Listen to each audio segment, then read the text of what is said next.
যখন দেখবেন বৃষ্টি হচ্ছে তখন দোয়া করবেন, দোয়া কবুল হবে ইনশাআল্লাহ। দোয়া করার আগে একবার বলবেন আলহামদুলিল্লাহ, কমপক্ষে একবার বলবেন আলহামদুলিল্লাহ রাব্বিল আলামিন, একবার কমপক্ষে। মানে প্রথমে আল্লাহর প্রশংসা করবেন, তারপর একবার দরুদ পড়বেন আল্লাহুম্মা সাল্লি আলা মুহাম্মাদ ওয়া সাল্লিম, তারপর হাত তুলে দোয়া শুরু করবেন। বৃষ্টি পড়ছে, দোয়া শুরু করে দেন, দোয়া কবুল হবে ইনশাআল্লাহ। আজান দিয়েছে, আজান এবং একামতের মাঝখানের সময়টা আছে, এই সময়টা কাজে লাগান, দোয়া কবুল হবে ইনশাআল্লাহ। নামাজে দাঁড়িয়েছেন, সেজদায় গিয়েছেন, সেজদায় দোয়া করেন, দোয়া কবুল হবে ইনশাআল্লাহ। প্রশ্ন করে অনেকে যে ভাই সেজদায় কি বাংলায় দোয়া করা যাবে? হ্যাঁ যাবে, যদি আপনার নামাজটা নফল নামাজ হয়। কোন নামাজ হয়? ফরজ নামাজে করবেন না, নফল নামাজে করতে পারেন ইনশাআল্লাহ। সেজদায় বান্দা আল্লাহর সবচেয়ে কাছাকাছি থাকে, এই সময়ে বেশি বেশি দোয়া করতে রাসূল সাল্লাল্লাহু আলাইহি ওয়াসাল্লাম তাগিদ দিয়েছেন। দোয়া করলে ডাইরেক্ট কবুল হবে ইনশাআল্লাহ। পিতা মাতার খেদমত করে দোয়া করেন, দোয়া কবুল হবে ইনশাআল্লাহ। এখন তো পিতা মাতার খেদমত মানুষ করতে চায় না। এটা সেই যুগ যে যুগে পিতা মাতার সাথে দাস দাসীর মতো আচরণ করা হয়। তো সন্তানরা ভুলে গেছো তোমরা যে তোমরাও একদিন পিতামাতা হবা। আমরাও কিন্তু একদিন পিতামাতা হব। যারা বিয়ে শাদী করেছে, সন্তান সন্ততি হয়েছে, তারা জানে এই যে প্রসব বেদনার একটা সেকেন্ড, এক সেকেন্ড বা 1 মিনিট প্রসব যে বেদনা মায়ের হয়, এর ঋণ আমরা সারা জীবনে শোধ করতে পারবো না। পারবেন? এই কারণেই মায়ের পায়ের নিচে জান্নাতের কথা বলা আছে। মাদের সম্মান আল্লাহর কাছে অনেক বেশি, মেয়েদের সম্মান অনেক বেশি। এই নারীবাদী ফ্যামিলিস্টরা যা বুঝিয়েছে, ইসলাম এমন নয়। তো ইসলাম এমন নয়, ইসলামে মেয়ের মর্যাদা সবচেয়ে উপরে। সেই মেয়েদেরকে আমরা এখন কি করেছি? কাপড় চোপড় সব কমিয়ে কমিয়ে বেপর্দা করে রাস্তায় নামিয়ে দিয়েছে। যদি একটা মানুষ নিজের সম্মান না বোঝে, তাকে সম্মান কেউ দিতে পারে? নিজেকে চিনতে শিখুন। আমাদের সম্মান আল্লাহর কাছে অনেক বেশি। এটা বলছিলাম প্রিয় ভাইয়েরা, মায়ের পায়ের নিচে আল্লাহ পাক সন্তানের বেহেশতের কথা বলেছে। মা বোনদেরকে 4টা কাজ করতে বলো, অনলি 4টা কাজ। 5 ওয়াক্ত নামাজ যদি ঠিকমতো পড়তে পারে, 1 নাম্বার। 2, রমজান মাসে রোজা রাখে। 3 নাম্বার, পর্দা ঠিকঠাক মতো করে। আর 4 নাম্বার, স্বামীর আনুগত্য করে। ইনশাআল্লাহ জান্নাতের যে কোনো দরজা দিয়ে ইচ্ছা প্রবেশ করতে পারবে ইনশাআল্লাহ। এখানে স্বামীর আনুগত্যের কথা বলেছি, স্বামীর দাসত্বের কথা বলি নাই।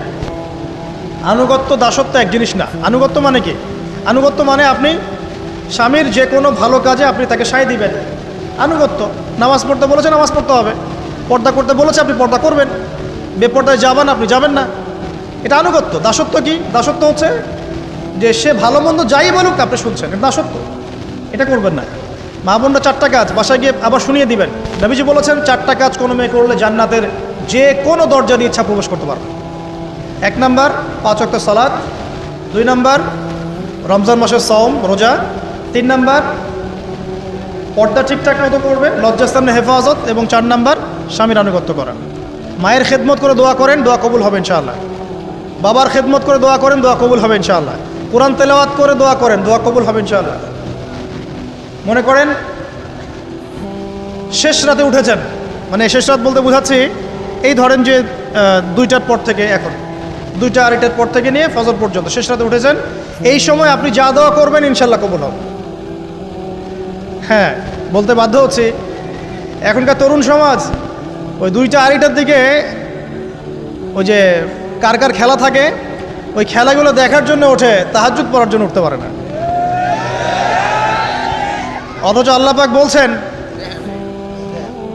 পাক বলছেন কি, যে শেষ রাতে আল্লাহ পাক প্রথম আসমানে নেমে আসেন এবং আহ্বান করেন, কে আছো আমার কাছে কিছু চাইবে আমি দিব, কে আছো আমার কাছে রিজিক চাইবে দিব, কে আছো আমাকে ডাকবে আমি তোমার ডাকে সাড়া দিব, কে আছো আমার কাছে ক্ষমা চাইবে আমি তোমাকে ক্ষমা করে দিব। প্রিয় যুবক ভাইরা, আল্লাহকে মূল্যায়ন করতে শিখুন। এই সময়গুলোতে দোয়া করলে ইনশাআল্লাহ তাআলা আপনার দোয়া কবুল হবে ইনশাআল্লাহ। সবচেয়ে ইম্পর্টেন্ট হচ্ছে এটা, যেটা আমরা প্রত্যেক দিন পড়ি, প্রায় 17 রাকাত নামাজ পড়ি আমরা, ফরজ নামাজ। শুধু ফরজ নামাজের কথাই বলছি। এখানে আপনি 34টা সেজদা করেন।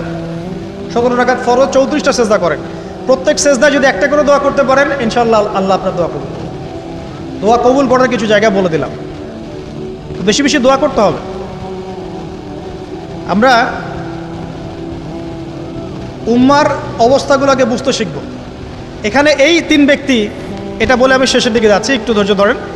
এই 3 ব্যক্তি পড়ে গেছে গুহার মধ্যে। আমি বলছিলাম জেনা ছেড়ে দিলে তোমার দোয়া আল্লাহ পাক ডাইরেক্ট কবুল করবে ইনশাআল্লাহ। কীভাবে? এই দলিল দিচ্ছিলাম যে তারা বলছে আমাদের তো কোনো আমাদের নেক আমল যা আছে এটা দিয়ে দোয়া করতে হবে, কোনো অপশন তো নাই বের হওয়ার। একজন বলছে যে আল্লাহ আমি আমার পিতামাতার খেদমত করতাম, মাকে দুধ পান না করিয়ে কখনো দুধ পান করি নাই, আল্লাহ এই কাজটা যদি তোমার কাছে ভালো লেগে থাকে আজকে আমাকে এই বিপদ থেকে উদ্ধার করো।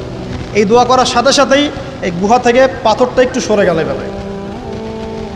আর জড়বস্তু আল্লাহ পাকের হুকুম মানে, আল্লাহ পাকের হুকুম মানে না খালি দুইটা শ্রেণীর মানুষ, এক হচ্ছে মানুষ আর একটা জিন জাতি। এই পুরো প্রকৃতি আল্লাহ পাকের হুকুম মেনে চলে। আর জড় বলতে আসলে কিছু নাই, যদি আমি বোঝানোর জন্য জড় বলেছি, আল্লাহ পাকের হুকুমে সব কিছু জীবন্ত। এই যে মাটিতে আমরা বসে আছি না এখন, এই মাটি কিয়ামতের মাঠে সাক্ষী দিবে যে এখানে মাহফিল হয়েছিল। হ্যাঁ, ওইখানে বসে তুমি টিকটক করেছো, লেকচার শুনো নাই ভালো করে। একটা মাহফিলে যাচ্ছিলাম, দেখলাম যে এখন স্টেজে উঠি নাই, ওই সুযোগে দেখলাম যুব সমাজ রাস্তার পাশে দাঁড়িয়ে সিগারেট খাচ্ছে, ব্রেক নিচ্ছে আগে, চা সিগারেটের ব্রেক। হুজুর আসলে আলোচনা শুনবো। এখানে এসে যদি আমরা মানে কোরআন সুন্নাহর বাইরে কোনো কাজ করি, এই মাটি আবার সাক্ষী দিবে। এটা দলিল কোথায় আছে? সূরা জিলজাল পড়ে দেখবেন। সূরা জিলজালের মধ্যে দলিল আছে যে আল্লাহ পাকের হুকুমে এই জমিন কথা বলবে ইনশাআল্লাহ, আল্লাহ পাক হুকুম করলে। জি, তো একটু সরে গেল ওই পাথর। তারপরের ব্যক্তি দোয়া করছে, আল্লাহ আমার একজন কাজের লোক ছিল, সেই কাজের লোক কিছু টাকা পেত, টাকা না নিয়ে বেচারা চলে গেছে, আমি ওই টাকা দিয়ে কিছু পশু কিনেছি, এই পশুগুলো কিনে আমি পালন করেছি। অনেক দিন পর সেই ব্যক্তি এসেছে, আমার টাকা দাও। তখন আমি বলেছিলাম যে এই যতগুলো পশু দেখছো সব তোমার। সেই লোক বলছে, আমার সাথে কি ঠাট্টা করছো? বলছে না, ঠাট্টা করছি না, তোমার টাকা দিয়ে আমি পশু কিনেছিলাম, এই প্রজনন হতে হতে হতে আজকে এতগুলো হয়েছে, সব তোমার, নিয়ে যাও। আল্লাহ কলিজা দেখেন, আসলে দান করার জন্য কলিজা লাগে, টাকা লাগে না। আল্লাহর পথে দান করার জন্যে কলিজা লাগে, টাকা লাগে না। আর কিছু মনে করবেন না, আমি বিভিন্ন মাহফিলে যাচ্ছি, একটা কমন দৃশ্য দেখি এই কালেকশনের। আমার জানা নাই যে এভাবে নাম লিখিয়ে কোনো কালেকশন নবীর যুগ থেকে হয়েছে, আমার জানা। বরং কতটুক দিয়েছে এটা গোপন রাখলেই ভালো। কে দিয়েছে, কত দিয়েছে জানানোর কোনো দরকার নাই। দিয়েছে, নিয়ে চলে আসবেন, শেষ। আমরা কাকে সন্তুষ্ট করার জন্য দেই? আল্লাহ জানলেই তো যথেষ্ট। কি দরকার জনগণ জানতেই হবে আমি 5,000 টাকা দিয়েছি? এতে আমার লাভটা কি? নেকি উল্টা আরো কমে গেল। উল্টা 7 শ্রেণীর মানুষ, একটা হাদিস আছে, 7 শ্রেণীর মানুষ কিয়ামতের মাঠে আরশের ছায়া পাবে। কিসের ছায়া পাবে? আরশের ছায়া, যে ছায়া ছাড়া কোনো ছায়া থাকবে না। ওর মধ্যে এক শ্রেণী হচ্ছে ওই ব্যক্তি যে এত গোপনে দান করে, তার বাম হাত জানে না ডান হাত কি দান করছে। এই ব্যক্তি আরশের ছায়া পাবে ইনশাআল্লাহ। তো দুনিয়া যদি উদ্দেশ্য থাকে, নাম প্রকাশ করা, জাহির করার উদ্দেশ্য থাকে, বা যদি এমন হয় যে এখানে লৌকিকতা উদ্দেশ্য থাকে, নেকি নষ্ট হয়ে যেতে পারে, সুযোগ আছে, চান্স আছে।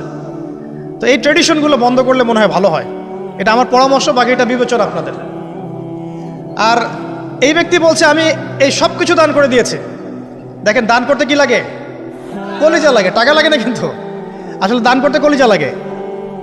অনেক রিক্সাওয়ালাকে দেখেছে আমরা, 100 টাকা দান করে দিল, মসজিদের জন্য দান চাচ্ছে, 100 টাকা দান করে দিল। আর অনেক দেখবেন বিত্তশালী, ঢাকা শহরে যাচ্ছি বনানী গুলশান দিয়ে, দান করতে চাইলে 2 টাকা দিচ্ছে, 5 টাকা দিচ্ছে। এমন হয় না? দান করতে কলিজা লাগে।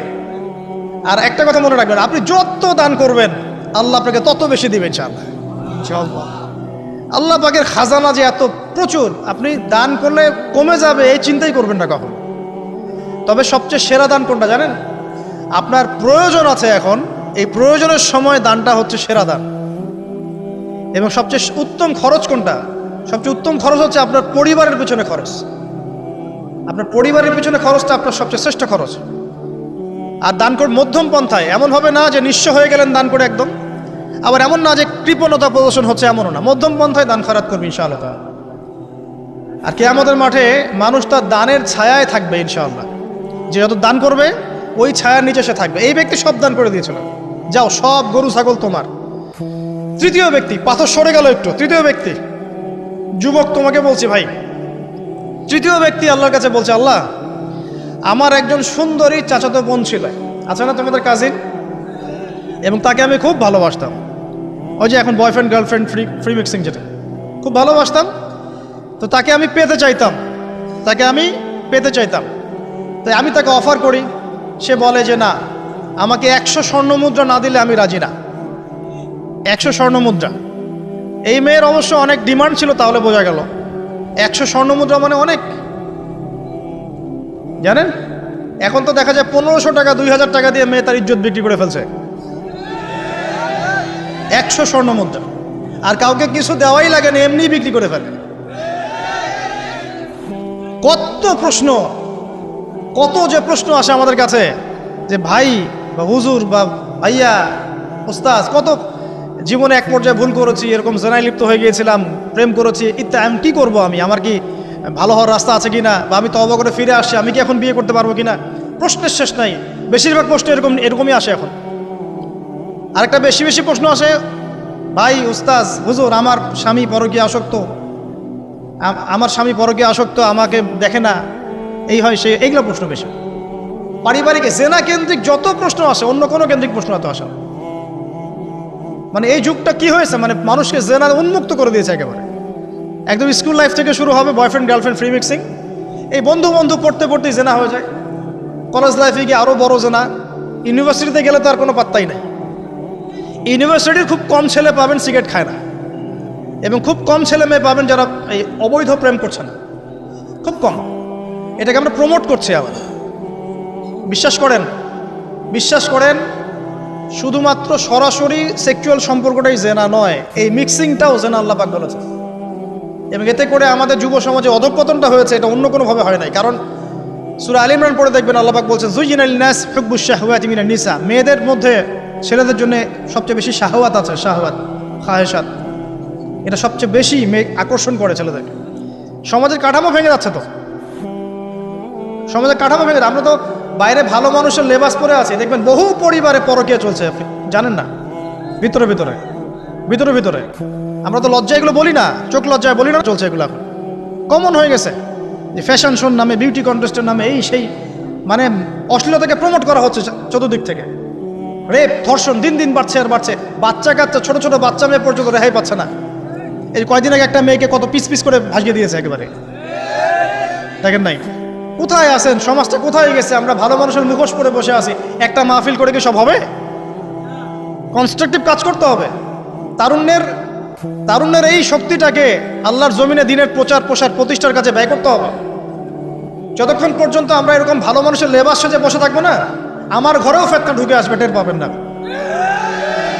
যখন ফেতনা ছড়িয়ে পড়ে ওটাকে দমন করতে হয়। দমন না করলে ওইটা আমার ঘরেও ঢুকবে তো এক সময়। আমি একা ভালো থাকতে পারবো না তো।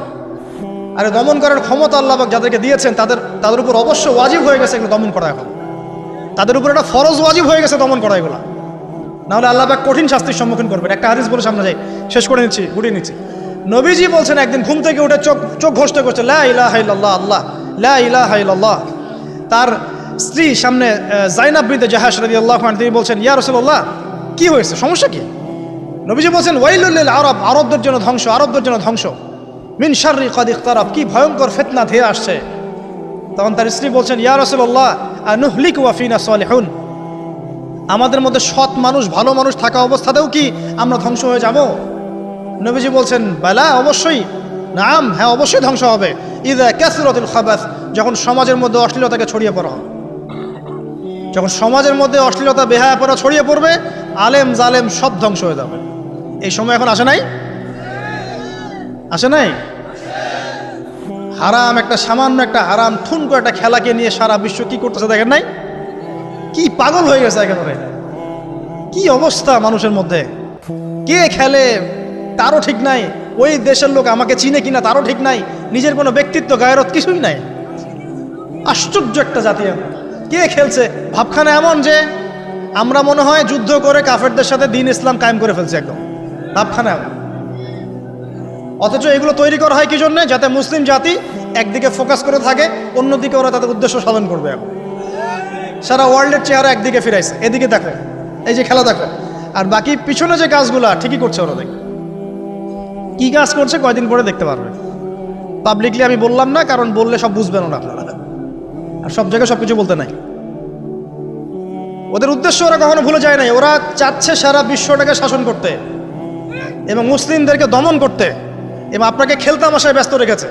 লাচো এখন যুবকদের কোনো হিতাহিত জ্ঞান পর্যন্ত চলে গেছে এখন। হিতাহিত জ্ঞান, তোমাকে এইভাবে চুল কাটতে কে বলছে? তোমাকে এইভাবে চুল কাটতে কে বলছে? এদিকে একদম ছিলে রেখে দিছো, এখানে মাঝখানে উঁচা একটা ময়ূরের মতো রেখে দিছো, মানে এভাবে চুল কাটতে তোমাকে কে বলছে? কে তোমাকে মেসির ফলো করতে বলছে? তোমার জন্য রাসূল সাল্লাল্লাহু আলাইহি ওয়াসাল্লামের বাবরি চুলের সুন্নত নাই? আজীব একটা ব্যাপার। দাড়ি রাখছো, বিরাট কোহলির মতো দাড়ি রাখছো, কেন? রাসূল সাল্লাল্লাহু আলাইহি ওয়াসাল্লামের মতো ছাড়া দাড়ি রাখতে পারো না? আশ্চর্য। আমাদের আদর্শ চিন্তা হবে না? নবী সাল্লাল্লাহু আলাইহি ওয়াসাল্লামের মতো এত সুদর্শন হ্যান্ডসাম মানুষ থাকতে আমি কাকে ফলো করব? যুবকদের পুরো মাথাটাকে ব্রেইন ওয়াশ করে ফেলা হয়েছে, কারণ ওরা জানে খুব ভালো করেই যুবকরা যদি আল্লাহর পথে ফিরে আসে ওদের সমস্যা আছে, সমস্যা। এই কারণে তোমাদেরকে ভুলিয়ে রাখা হচ্ছে নিজের জীবনের মূল্য দিতে শেখে। আল্লাহ রাব্বুল আলামিন তোমাকে আমাকে সৃষ্টি করেছেন, আল্লাহ পাক আমাদের হাতে এই দিনের বিজয় দেখতে চান। আল্লাহ পাক চান যেন আমরা আল্লাহর দিনটাকে পালন করি, প্রচার করি, প্রসার ঘটাই। ইনশাআল্লাহ এক সময় দিন প্রতিষ্ঠা হবে ইনশাআল্লাহ। আমরা যদি খেলতামাশায় মত্ত থাকি তাহলে দিনের প্রচার কে করবে? প্রসার কে করবে? আর সব কি ওলামায়ে কেরামের দায়িত্ব? সাধারণ মানুষের কোনো দায়িত্ব নাই? সবাই এখন এই যে ডক্টর হতে চান, ইঞ্জিনিয়ার হতে চান, ভালো কথা, হন। এবং সবসময় দেখা যায় আলেম ওলামাদের সবার ভুল ধরার চেষ্টা করতে থাকেন। আপনি নিজে আলেম হচ্ছেন না কেন? তাহলে আপনি নিজে আলেম হন না কেন? নিজে একজন মুফতি হচ্ছেন না কেন? নিজে একজন মুহাদ্দিস হচ্ছেন না কেন? এতই যদি ভুল ধরতে পারেন অনলাইনে, আপনি নিজে একজন আলেম হয়ে দেখান না কেন? তারপর দুটো কথা বলেন যাদের সামনে, দেখেন মানুষ কিভাবে রিসিভ করে। কত সহজ এই কাজটা। নিজে কিছু করছেন না, সারাদিন মানুষের পিছনে লেগে আছে। দেখবেন কিছু মানুষ আছে এই মুসলিম সমাজের মধ্যেই, আমি তো লম্বা করে ফেলছি হয়তো বা, মুসলিম সমাজের মধ্যেই কিছু মানুষ ইসলামের লেবাস পোশাক পরেই আছে, কিন্তু এরা মুসলিমদেরকে ছোটোখাটো বিষয়ে ব্যস্ত রেখেছে। হাত বাঁধা, রফুলিয়া দেন, জোরে আমিন, পায়ে পা, এই কিছু কিছু সিলি বিষয়ের জন্য বলছি যে বড় বড় বিষয়গুলো বাদ দিয়ে ছোটোখাটো বিষয়গুলো কিনে উম্মাকে ইখতিলাফে ব্যস্ত রেখে দিয়েছে। ভাবখানে এমন যেন ইসলামের সব বিষয় প্রতিষ্ঠা হয়ে গেছে, এখন এই 4টা বিষয় বাকি আছে ভাবখানে এমন। অথচ সারা ওয়ার্ল্ডের মধ্যে ইসলাম আস্তে আস্তে সংকুচিত হয়ে গেছে। আমরা কবে স্মার্ট হব? প্রিয় ভাইরা, মনে রাখবেন আমরা সবাই মিলেই মুসলিম জাতি। পলিটিক্যাল লিডার্স আছেন, প্রশাসনের লোক আছেন, আমাদের যুবক যুবতী, তরুণ তরুণী, সবাই মিলেই আমরা এই উম্মা জাতি। আমরা কেউ কারো শত্রু নই, কেউ কারো দুশ্মন নই। সবার মধ্যে ভালো কিছু পাবেন, ভালো নিয়ে নেন, খারাপটা ছেড়ে দেন। উম্মাকে ঐক্যবদ্ধ করার চেষ্টা করেন। এই ছোটোখাটো বিষয়গুলোকে ইখতিলাফ বন্ধ করেন, আল্লাহর ওয়াস্তে বন্ধ করেন। বড় বড় বিষয়গুলোর দিকে ফোকাস করেন, তরুণদেরকে শিক্ষিত করেন, আদর্শ পরিবার করেন, শিক্ষা অর্জন করেন, জ্ঞান অর্জন করেন, বড় আলেম স্কলার হন, বিশ্বকে নেতৃত্ব দেন। পলিটিক্স করলে ভালো করে করেন, যাতে করে আপনার দ্বারা দুনিয়ার দিনের খেদমত হয়, আলহামদুলিল্লাহ। ইকোনমিক্স হলে ভালো করে হন, বিজ্ঞানী হলে বড় বিজ্ঞানী হন, মানে আপনি বড় স্বপ্ন দেখেন। ইয়াং জেনারেশনকে নিয়ে আসেন ইসলামের দিকে, তাদের দ্বারা ইনশাআল্লাহ ইসলামের বিজয় হবে। ওই যুবক বলছে, আল্লাহ আমার এই চাচাতো বোনকে পেতে চাইতাম, সে 100 স্বর্ণমুদ্রা চেয়েছে। 100 স্বর্ণমুদ্রা সে বহুত কষ্ট করে অর্জন করে শেষমেশ ওকে দিল। দেওয়ার পর বলছে, এখন আমাকে দাও। এখন সে প্রস্তুত, শুরু করবে, মানে দুজন কাছাকাছি এসে গেছে, এবার সেক্সুয়াল সম্পর্ক শুরু হবে কেবল। এই হওয়ার সময় এই মেয়ে বলে বসছে যে, হে আল্লাহর বান্দা, আমি আমার সতীত্ব এতদিন পর্যন্ত হেফাজত করেছি, আল্লাহর দোহাই লাগে আমার সতীত্বটা নষ্ট করো না। কে বলছে? এই মেয়েটা বলছে।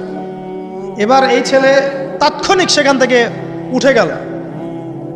হাদিসে এমন শব্দ এসেছে যে সেই ছেলে ওই মেয়ের মানে মাঝখানে বসে পড়েছে আর কি। ওখান থেকে সে উঠে গেল, উঠে স্বর্ণমুদ্রাও নিল না, স্বর্ণমুদ্রা রেখে দিয়ে সে আল্লাহর ভয় সেখান থেকে উঠে চলে আসলো, জেনা করলো না। সে বলছে, আল্লাহ ওই কাজটা যদি আমি তোমার ভয়ে করে থাকি, তুমি যদি জানো, আজকে এই পাথরটা এখান থেকে সরিয়ে দাও আল্লাহ। আল্লাহ পাক সেই পাথরটা পুরো সরিয়ে দিলেন এখান থেকে।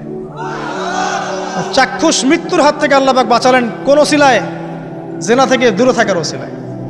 প্রিয় যুবক ভাই এবং যুবতীদেরকে বলবো, চারিত্রিক পবিত্রতা হেফাজত করেন, আল্লাহর ওয়াস্তে নিজের জীবনটাকে পবিত্র করেন, দিনের ইলম অর্জন করেন, বেশি বেশি আমল করেন, ভালো কাজে ব্যস্ত থাকেন, সমাজ কল্যাণমূলক কাজ করেন, বেশি ভালো কাজে ব্যস্ত থাকেন। খারাপ সার্কেলের সাথে মিশিয়েন না, ভালো সার্কেলে মিশেন। আলেম ওলামার সাথে সম্পর্ক রাখেন, মাদ্রাসার সাথে একটু যোগাযোগ রাখেন, দিনী হালাকাগুলোয় বসেন। এই অহেতুক ফাহেসা কাজগুলোতে সময় নষ্ট করেন না। কোরআন তেলাওয়াত করেন, বেশি বেশি করেন, দিনী বইপত্র পড়েন। এই যে ভ্রাম্যমাণ লাইব্রেরিগুলো আছে না, বই পড়েন। আমি বলছি না শুধু ইসলামিক বই পড়তে হবে আপনাকে, আপনি অর্থনীতির বই পড়েন, সমাজবিজ্ঞানের বই পড়েন, রাষ্ট্রবিজ্ঞানের বই পড়েন, জিওপলিটিক্যাল বইগুলো পড়েন, কোরআন সুন্নাহ তো পড়বেনই, শিক্ষিত হন ইনশাআল্লাহ তাআলা। আজ হোক আর কাল হোক আমরা বিশ্বাসী ওই যে যুগটা ছিল, যে যুগে মুসলিমরা সারা বিশ্ব দাপটের সাথে দাপিয়ে বেরিয়েছে আর কি, প্রত্যেকটা ডিপার্টমেন্ট মুসলিমরা রুল করেছে, ইনশাআল্লাহ আবারও সেই সময় ফিরে আসবে ইনশাআল্লাহ। আমরা বিশ্বাস করি আল্লাহ রাব্বুল আলামিন তার রাসূলের মাধ্যমে জানিয়েছেন যে ফিতনাময় এই পরিবেশটা চিরস্থায়ী হবে না। এখন হয়তো ফিতনা চলছে, কিন্তু এরপরে আসবে ইনশাআল্লাহ তাআলা আল মাহদির যুগ। কার যুগ? ইমামুল মাহদির যুগ আসবে ইনশাআল্লাহ। তারপরে ঈসা ইবনে মারইয়ামকে আল্লাহ পাক পাঠাবেন এবং যত দুশমন আছে ইসলামের সবার সাথে সরাসরি ব্যাটল হবে, হাদিসে বলা আছে, কিছু করেন নাই। এবং সেই যুদ্ধগুলোতে মুসলিমরা জিতবে ইনশাআল্লাহ। তারপরে সারা বিশ্বে ইসলামী খেলাফা কায়েম হবে ওই জেরুজালেম থেকে ইনশাআল্লাহ আযজা ওয়া জাল। আমরা দোয়া করি আল্লাহ রাব্বুল আলামিন আমাদের যুব সমাজকে যেন কবুল করে নেন, আমিন।